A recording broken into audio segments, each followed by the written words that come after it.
오늘 우리에게 주신 하나님 말씀은 데살로니가 전서 5장 16절에서 18절입니다. 데살로니가 전서 5장 16절에서 18절까지 말씀, 우리 한 목소리로 함께 읽도록 하겠습니다. 시작. 항상 기뻐하라, 쉬지 말고 기도하라, 범사에 감사하라. 이것이 그리스도 예수 안에서 너희를 향하신 하나님의 뜻이니라. 아멘. 우리가 지금 하나님이 기뻐하시는 교회라고 하는 제목을 가지고 함께 기도 제목을 얻어가면서 또 기도하고 말씀을 나누고 있습니다. 이렇게 말씀을 나누는 것으로, 말씀을 듣는 것으로 끝나는 것이 아니라 이것을 위해서 기도하는 것입니다. 하나님이 기뻐하시는 교회가 우리가 기뻐하는 교회이고, 하나님이 기뻐하시는 교회가 우리가 섬기는 교회이고, 하나님이 기뻐하시는 그 교회가 우리에게 맡겨주신 교회임을 기억하면서 함께 기도하고 마음을 모아가는 것입니다. 영혼 구원하는 교회, 그리고 지난주에 가족된 교회 나누었습니다. 오늘은 일상 속의 교회입니다. 오늘 본문에 나와 있는 내용은 일상의 삶을 그리스도인으로 어떻게 살아갈 것인가 하는 것이 잘 나타나 있습니다. 우리 16절에서 18절 말씀 우리 세 번역으로 같이 한번 읽어보겠습니다. 시작. 항상 기뻐하십시오. 끊임없이 기도하십시오. 모든 일에 감사하십시오. 이것이 그리스도 예수 안에서 여러분에게 바라시는 하나님의 뜻입니다. 아멘. 이것이 우리를 향하신, 우리에게 바라시는 하나님의 뜻이다 라고 이야기하십니다. 그리스도인들에 향하신 하나님의 뜻이다. 우리는 그 뜻을 행하고 있나? 여러분 그 말씀대로 살아가십니까? 오늘 말씀처럼 항상 기뻐하십시오. 끊임없이 기도하십시오. 모든 일에 감사하십시오. 그렇게 살아가고 있습니까? 마음 한편에는 그렇게 살아가고 싶지만 그것이 쉽지 않습니다. 어떻게 하면 그렇게 살아갈 수 있을까? 그것이 하나님의 뜻이라고 말씀하셨는데 어떻게 하면 그렇게 살아갈 수 있을까? 먼저 기억해야 할 것은 하나님의 뜻이 무엇인가라는 것입니다. 조금 전에 읽었던 것처럼 이것이 여러분에게 바라신 하나님의 뜻입니다 라고 이야기하면서 앞에 나온 것이 항상 기뻐하십시오.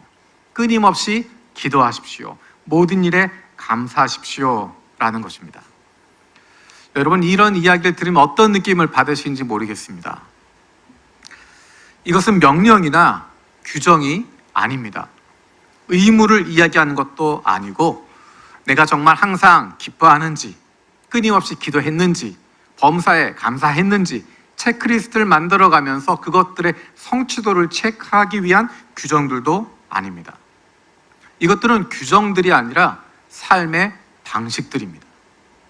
이것들은 의무가 아니라 특권으로 주어지는 것입니다.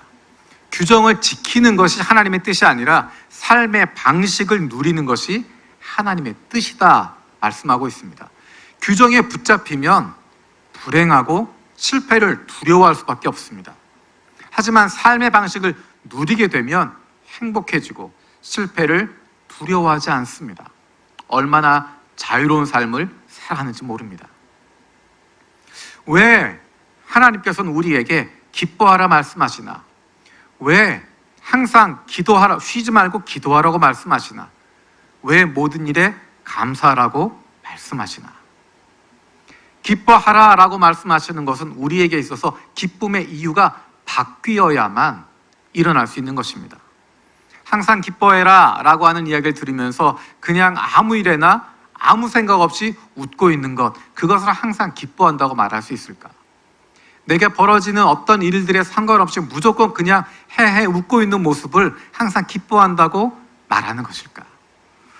범사에 쉬지 말고 기도하라는 것, 끊임없이 기도하라고 하는 것을 늘 입술 속에 불평, 불만을 담아두고 늘 청구하는 것 담아둬서 하나님 뭐 주십시오, 뭐 주십시오, 이거는 왜 안 됩니까? 저건 왜 안 됩니까? 그렇게 이야기하는 것, 그것이 끊임없이 기도하는 것일까?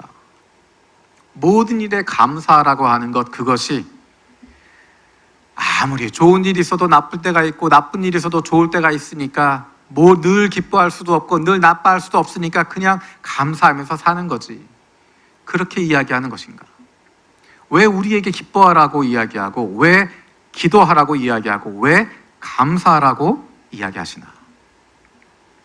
어쩌면 여기까지 보면 항상 기뻐해라, 쉬지 말고 기도해라, 범사에 감사하라 라고 하는 것은 처세술로 볼 수 있습니다. 긍정적인 삶을 살아갈 수 있는, 무엇인가 일을 만들어갈 수 있는 밝은 삶을 살아가고 적극적인 삶을 살아갈 수 있는 삶의 방식으로 이야기할 수 있는데, 하나님께서 우리에게 주시는 이 명령 가운데는, 이 말씀 가운데는 세상과 다른 부분이 있습니다. 그것은 그리스도 안에서라는 것입니다. 그리스도 안에서, 이것은 그리스도 안에서 여러분에게 바라시는 하나님의 뜻입니다 라고 이야기합니다. 그리스도 안에서 어떤 일이 일어나는가? 그것은 바로 반전이 일어나는 것입니다. 전환이 일어나게 되는 것입니다. 그리스도 안에 있음으로 말미암아 항상 기뻐할 수 있습니다. 왜냐하면 기쁨의 이유가 달라지기 때문입니다. 이전까지는 내가 얻고 싶은 것, 얻은 것에 대해서 기뻐했지만, 내 눈에 보이는 것, 그것에 대해서 기뻐할 수 있었지만, 내 손에 무엇인가를 잡았기 때문에 기뻐할 수 있었지만, 예수 그리스도 안에서 일어나게 되는 변화는 슬퍼할 이유가 없어지는 것입니다. 내가 기쁨의 이유가 달라지는 것입니다. 내 손에 잡는 것, 그것 때문에 감사하고 그것 때문에 기뻐하는 것이 아니라 이 길 가운데, 인도하시는 가운데 슬퍼할 이유가 없기 때문에. 쉬지 말고 기도하라고 하는 것, 그것은 끊임없이 무엇인가를 구하라라고 하는 것이 아니라, 내게 무엇이 없기 때문에 계속 구하라 구하라 이야기하는 것이 아니라, 기도라고 하는 과정을 통해서 하나님과 끊임없는 대화를 하는 것이고, 하나님과의 대화를 통해서 소통이 일어나게 되고, 그것을 통해 하나님을 닮아가게 되는 것입니다. 하나님을 닮아감을 통해서 오는 것은 내가 이 세상을 품을 수 있게 되는 것입니다. 하나님과 끊임없는 대화를 하는 사람은 하나님의 마음을 알기 때문에 이 세상을 보면서 기도할 수 있습니다. 나를 위해서 기도하는 것이 아니라, 내 자식을 위해서만 기도하는 것이 아니라, 우리 자녀의 학교를 위해서 기도하게 되고, 우리 자녀의 학교의 선생님을 위해서 기도하게 되고, 이 사회를 바라보며 기도하게 되고, 코로나 때문에 불안하고 힘든 나 자신 때문에 기도하는 것이 아니라, 이것 때문에 힘들고 어려운 사람들의 모습을 보게 되고 기도하게 되고, 지금도 코로나 백신 하나도 얻지 못하고 있는, 나라가 힘이 없어서, 능력이 없어서 그냥 막연하게 수많은 사람들이 죽을 수밖에 없는 그런 나라들을 보면서, 그리고 그런 악이 득세하는 것을 보면서도 아무도 무엇라고 이야기하지 않는 이런 세상을 보면서 안타까운 마음을 가지고, 하나님의 마음을 가지고 기도할 수 있게 되는 것입니다. 하나님께서 나의 공급자가 되시기 때문에 모든 일에 감사할 수 있습니다. 내가 얻어낸 것이 아니라, 내가 쟁취한 것이 아니라, 내가 받아낸 것이 아니라, 내가 보상으로, 대가로 얻어낸 것이 아니라 하나님께서 나에게 주셨음을 인정하고 있기 때문에 범사에 감사할 수 있습니다. 내가 소유하고 있기 때문이 아니라, 내가 하나님의 자녀라고 하는 것, 하나님이 내 인생을 책임지고 계시다고 하는 것, 그것 때문에 감사할 수 있는 것이고, 사도 바울이 고백했던 것처럼 빈곤에도 부해도, 가난해도 배불러도, 어떤 상황에서도 흔들리지 않고 감사할 수 있는 삶을 살아가게 되는 것입니다. 항상 기뻐하는 것, 쉬지 말고 기도하는 것, 범사에 감사하는 것, 이것들의 공통된 것은 두 가지가 있습니다. 첫 번째는 하나님과의 관계에 대한 것입니다. 하나님과의 관계가 올바로 세워질 때, 바르게 세워질 때 저절로 얻어지는 것입니다. 애써서 만들어내는 것이 아니라, 내가 항상 기뻐해야지, 쉬지 말고 기도해야지, 범사에 감사해야지, 결단하고 혀를 깨물고 애쓰고 수고해서 만들어내는 것이 아니라, 하나님과의 관계가 올바로 세워지게 되면 항상 기뻐하게 되고, 끊임없이 기도하게 되고, 모든 일에 감사할 수 있는 삶을 살아가게 되는 것입니다. 저절로 얻어지는 것이고, 저절로 맺어지는 열매가 되는 것입니다. 또 한 가지, 항상 쉬지 말고 범사라고 하는 표현은 매일의 삶을 이야기하는 것입니다. 일상을 말하고 있는 것입니다. 특정한 시기, 특별한 장소, 특수한 경우, 그런 것을 이야기하는 것이 아니라 쉼 없이 날마다, 순간순간마다, 항상, 매일매일이라고 이야기하는 것입니다. 어떻게 매일매일 일상 속에서 늘 기뻐하고 기도하고 감사할 수 있을까?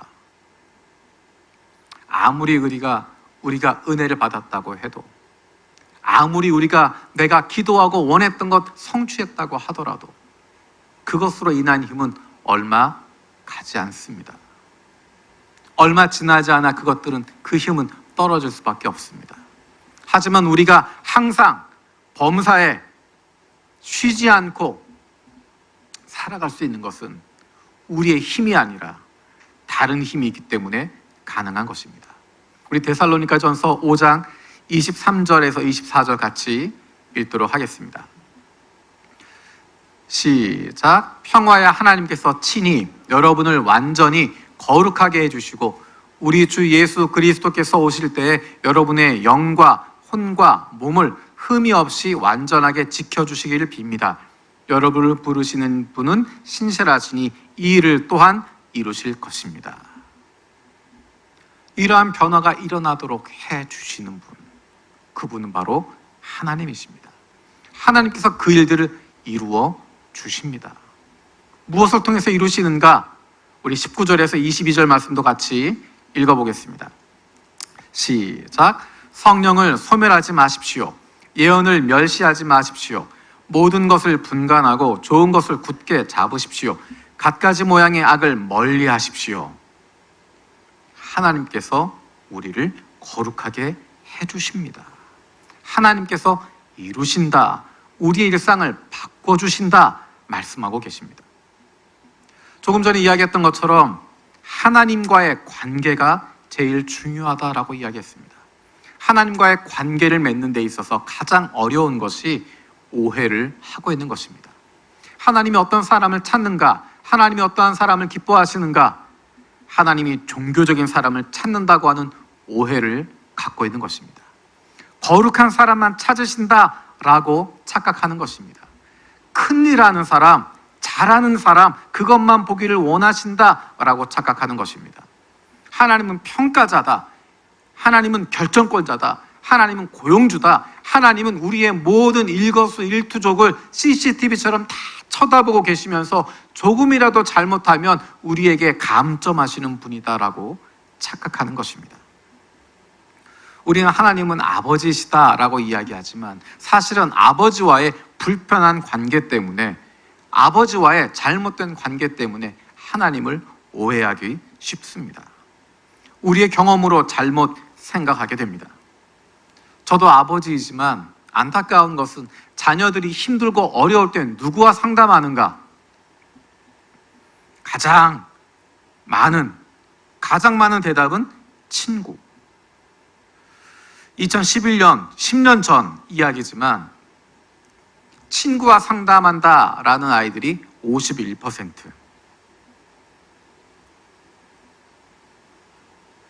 아버지와 상담한다 3%,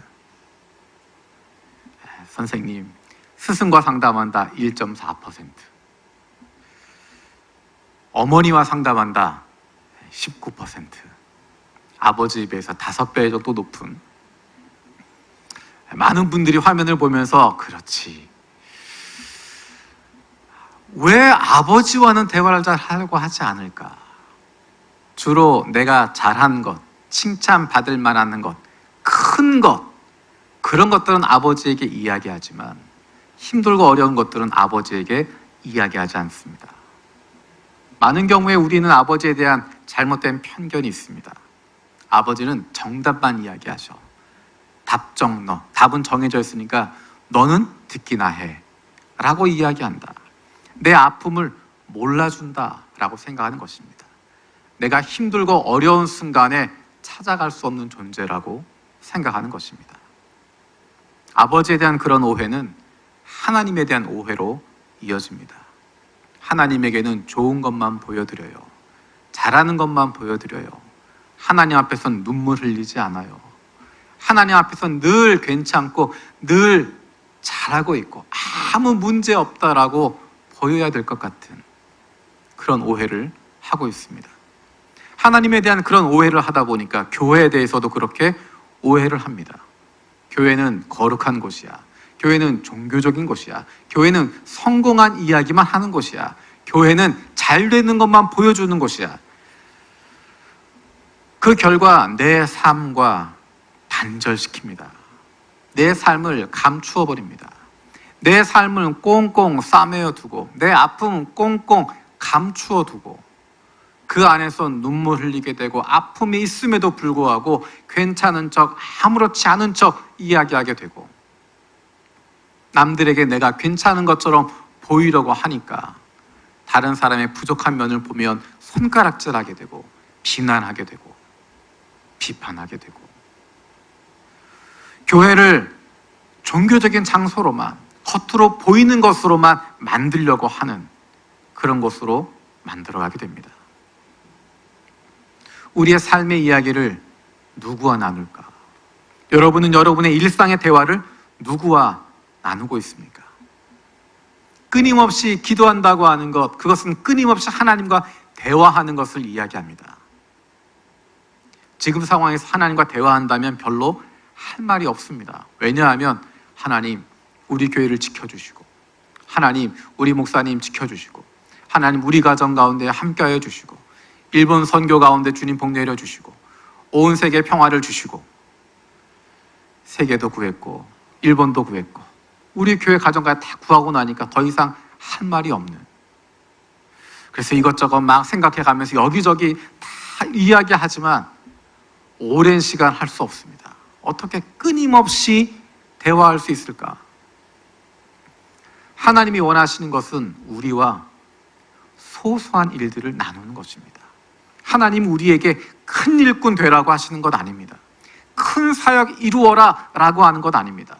큰 산을 옮길 만한 믿음 가져라 이야기하는 것이 아닙니다. 수많은 사람들을 변화시키고 수많은 영혼들을 주님께로 돌아오게 하는 그런 것 원하는 것이 아닙니다.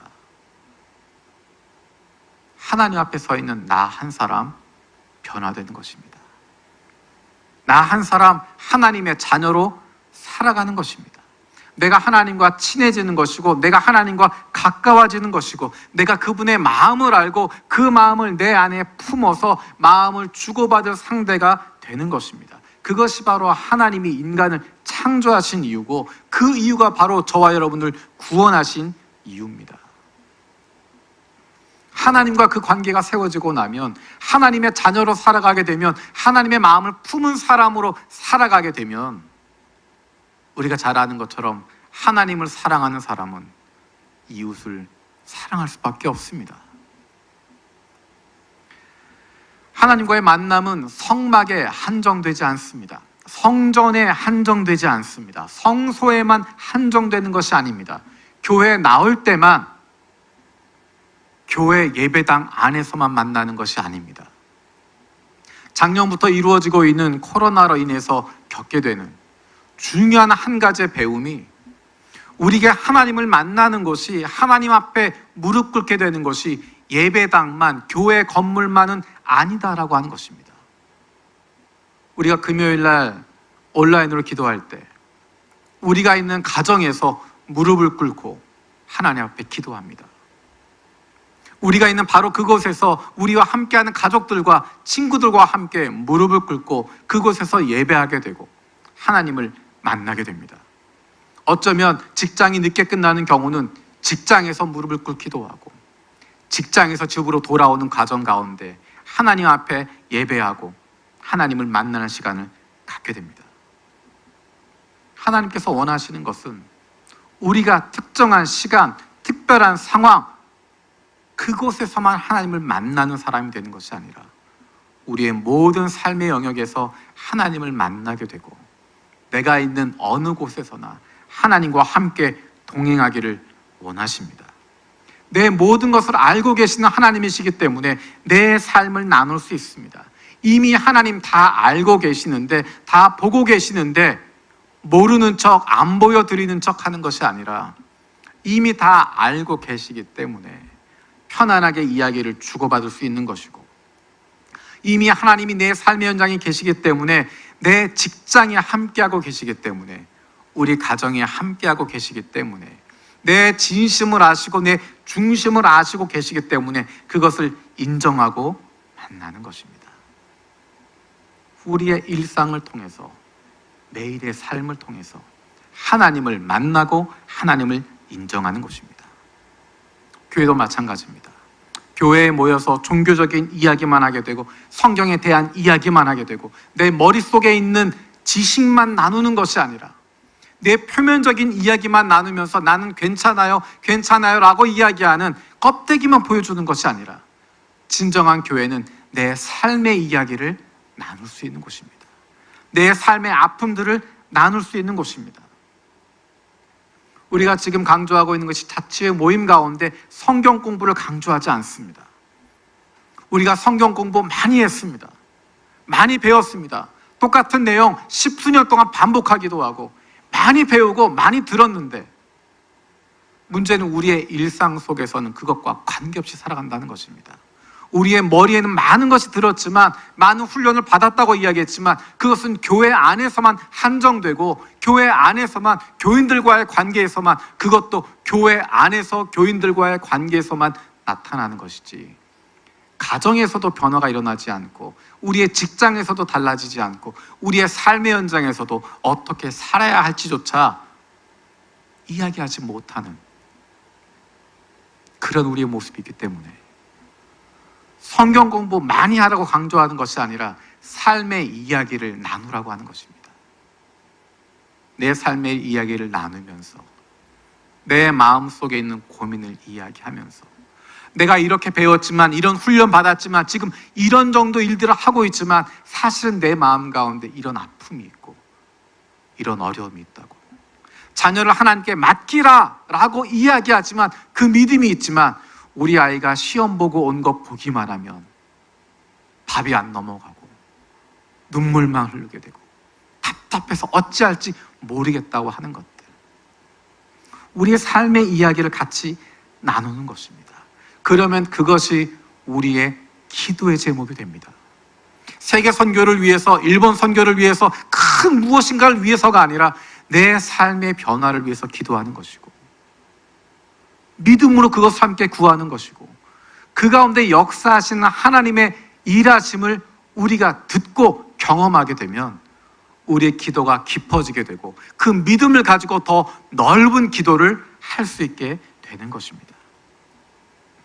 우리가 큰 이야기하고 큰 것들 이야기하는, 큰 것들을 기도하는 이유는 무엇이냐면 그것이 이루어질지 안 이루어질지 모르기도 하고 관심도 없기 때문입니다. 하나님이 그렇게 하실 거야 라고 믿고 있지만 실제로 그 흔적만 보여도 우리는 깜짝 놀라게 됩니다. 하나님이 우리의 기도를 들어주신다고 하는 것, 확신을 갖기 위해선, 믿기 위해선 우리의 삶 가운데 일어나는 하나님의 응답들, 하나님의 들으심, 하나님의 역사하심에 대한 경험들이 필요합니다. 그러기 위해서 필요한 것이 우리의 일상을 나눌 수 있는 교회입니다. 우리의 삶 속에서 함께하는 교회가 되는 것입니다. 하나님은 우리를 세상 가운데 보내주셨습니다. 세상 가운데 흩어주셨습니다. 교회 건물에 모일 때만 크리스찬이 아니라, 교회 건물에 모일 때만 교회가 아니라 우리를 삶의 장소로 흩어주시고 보내주셔서 그 삶의 장소에서, 우리의 삶의 현장에서 그리스도인답게 살아가는 것이고 하나님의 교회답게 머물게 되는 것이고 영향력을 미치게 되는 것입니다. 이상하게 교회만 오면 단어가 어려워집니다. 표현들이 힘들어집니다. 기분 좋다라고 이야기해도 되는데 은혜 받았다, 또 다른 표현들을 사용합니다. 정말 얘기는 재밌었다, 기분 좋았다 라고 하는 것인데 뭔가 다른 단어를 써야만 될 것처럼 일상적인 언어로 이야기하는 것입니다. 그래서 기도 인도하는 분들에게 늘 드리는 부탁이 일상의 언어로 해주십시오. 종교적인 언어보다, 어쩌면 종교적인 언어가 우리에게 더 편할지 모르겠지만 그것보다는 우리가 매일매일 사용하는 언어로, 일상의 언어로 기도합시다 라고 하는 것입니다. 설교할 때도 가능하면 일상의 언어들을 사용하려고 노력합니다. 어려운 단어들, 힘든 단어들, 그런 것들보다 우리가 늘 나눌 수 있는 단어들. 아니신가요? 네. 화면을 보다가 잠시 시선들이 흔들리시는 것 같아요. 제 나름대로는 일상의 언어를 쓰기 위해서, 평범한 이야기들을 하기 위해서 노력하고 있습니다.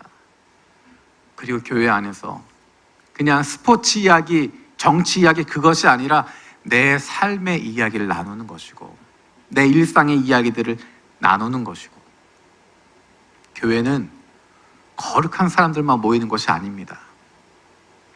성도라고 하는 단어를 사용하지만, 거룩한 무리라고 하는 단어를 사용하지만, 저는 그 단어를 잘 사용하지 않으려고 합니다.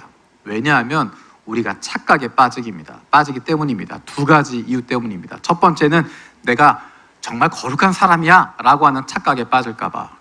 두 번째는 여긴 거룩한 사람만 모이는 곳이니까 거룩한 척 해야 돼 라고 하는 착각에 빠질까 봐, 가능하면 저는 교우라고 하는 단어 또는 교인이라고 하는 단어를 사용합니다. 교회는 거룩한 사람들만 모여서 신선노름하는 그런 곳이 아닙니다. 치열하게 삶을 살아가는 사람들이 모여 있습니다.